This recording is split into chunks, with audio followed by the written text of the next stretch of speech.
Well, I was in the FBI for 27 and a half years, and at the time of my retirement in 1979, I was the senior special agent in charge of the FBI Los Angeles office. I developed information personally about just extensive corruption in the government, not only at the federal level, but all the way down to the city and state level across this country. I have information about corrupt judges, corrupt law enforcement, prosecutors, county officials, judges. It involves drugs, involves pornography, involves prostitution, it involves occults, pedophilia. The bottom line is to take over the country and the world. For what, though? Power, greed. This goes back over 200 years, back to 1776, with the establishment of an organization known as the Illuminati. Mm-hmm. And if your listeners don't know what the Illuminati is, they need to run down to the library and look it up and do some research, because on May the 1st, 1776, a fellow named Adam Weishaupt, German, set forth 25 goals at the request of the Rothschild group that they needed to initiate in order to take over the world. We're talking about destroy the sovereignty of countries and destroy religions. And that's where it really started in modern day. And right today, believe it or not, and we have the documentation for this, we are probably 90%, their goals have probably been filled at the great rate of about 90%. This Illuminati, this group who called themselves the Enlightened Ones, had gained positions of power through control of the banking system. The Illuminati was founded on May 1st, 1776, by Adam Weishaupt, a professor at Ingolstadt University. Weishaupt obviously had been a serious student of the occult, for many of its bizarre features and symbols were incorporated into his organization. Weishaupt had been active in the Masonic lodges of Germany and found in them the perfect vehicle for recruiting into his secret order, which he described publicly as the highest level of Freemasonry. The Illuminati was formally incorporated into the Masonic lodges at the Congress of Wilhelmsbad in 1780. There were 8 conspiratorial rings within rings, advancing from the outermost novice inward to Rex, or king. The king, of course, was Weishaupt himself, who had adopted the code name Spartacus. Those in the outer rings were told that the grand purpose of the order was to make of the human race, without any distinction of nation, condition, or profession, one good and happy family. But by the time the member had advanced to the level of presbyter, or priest, his oath of absolute secrecy and obedience had become deadly serious. Only then was he allowed finally to see the ultimate goal of the order. It was the destruction of all religion and the destruction of all independent governments, replaced by a new world order, a world government ruled from behind the scenes by the illuminated ones.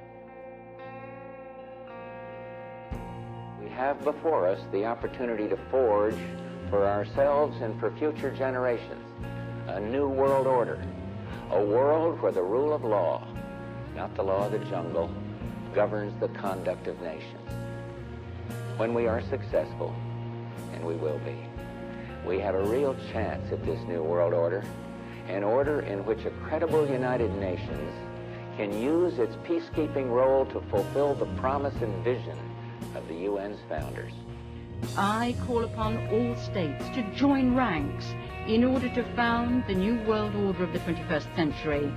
And people talked then, in 1990, of a new world order. What they actually meant then was a new political order. And the question for us is how we meet and master all these challenges to ensure that Britain enhances its competitiveness in the process and realizes what I believe is our destiny of success in this new world order. So, in conclusion, ladies and gentlemen, a new world is emerging. It is a new world order with significantly different and radically new challenges for the future. On the back of the dollar bill, you see the symbol on the left-hand side of the bill, which is Annuit Coeptus, which means our enterprise is now a success, or our enterprise is crowned with success. Annuit Coeptus. So you're saying, fine, so you have an enterprise and is now crowned with success. What enterprise are you talking about? Novus ordo seclorum. Novus is novus, meaning new. Ordo is order, and seclorum is where we get the word secular, meaning the world. So it's new order of the world, the new world order. George Bush's new world order is now a success. Bill, you've heard an awful lot of dramatic speeches and seen dramatic moments and times of great gravity for the nation. How would you assess this evening? This was a stirring address, in my view, shorter than his father's speech when he announced the New World Order, shorter than his father's speech when he announced the New World Order.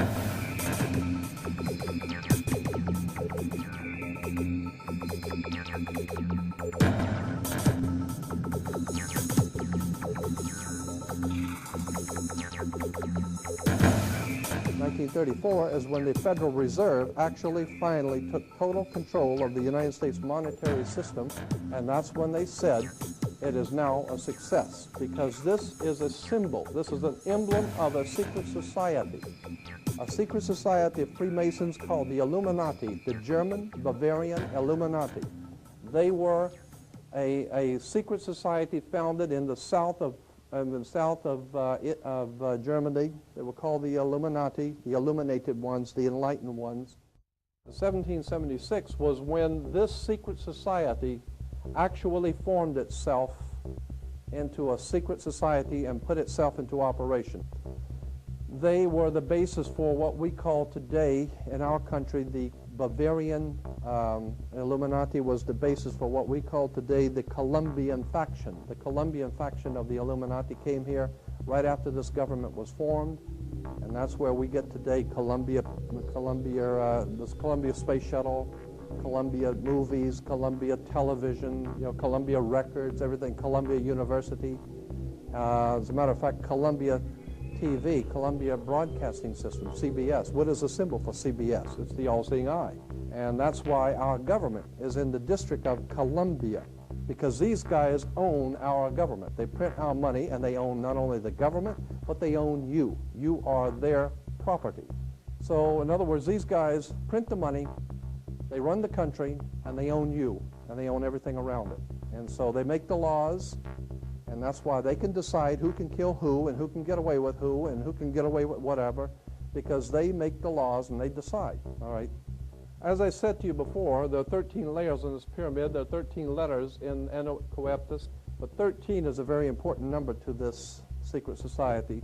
There are 13 stripes. There are 13 stars here, which make up the Star of David. The 13 berries, there are 13 leaves, 13 arrows. There are 32 feathers here and 33 feathers there. Everything is done in sequence of 13. 13, of course, is based on, this is what we call Masonic symbolism. Freemasons designed this dollar bill. Everything is done in sequence of 13, and again, I draw your attention to the fact that you have 13 stars here, which collectively make up the Star of David. There's a reason why. On the $1 bill at the top, you'll see this little image right here. But if you blow it up from an actual photograph, you'll see it is it's a little owl. It's a symbol of the Bohemian Society. The Bohemian Society meets in California on the last 2 weeks of July of every year. I have pictures showing all of the presidents, all of the living presidents, excluding the new one, but all of the living presidents at Bohemian Grove in Northern California, and they're all wearing red and black Ku Klux Klan dress type of regalia, like the Ku Klux Klanners, with the pointed headdress and everything. And I mean, that's quite a sight to see presidents dressed like Ku Klux Klan members, right? And they're standing in front of a big open pit of fire, and behind them is about a 20 to 25 foot owl behind them. And the article in Elm magazine and Time magazine, I've got 2 or 3 different magazines showing basically the same pictures. It says that the presidents meet with all of the heads of industry throughout the world, all of the heads of state throughout the world, and all of the most important wheeler dealers in this country, and they all meet up in Northern California, and they have rituals where they go before the owl after midnight, And then what a picture you got, with all the presidents dressed up like Ku Klux Klanners with black and red robes on before an owl. And these are your presidents of this country.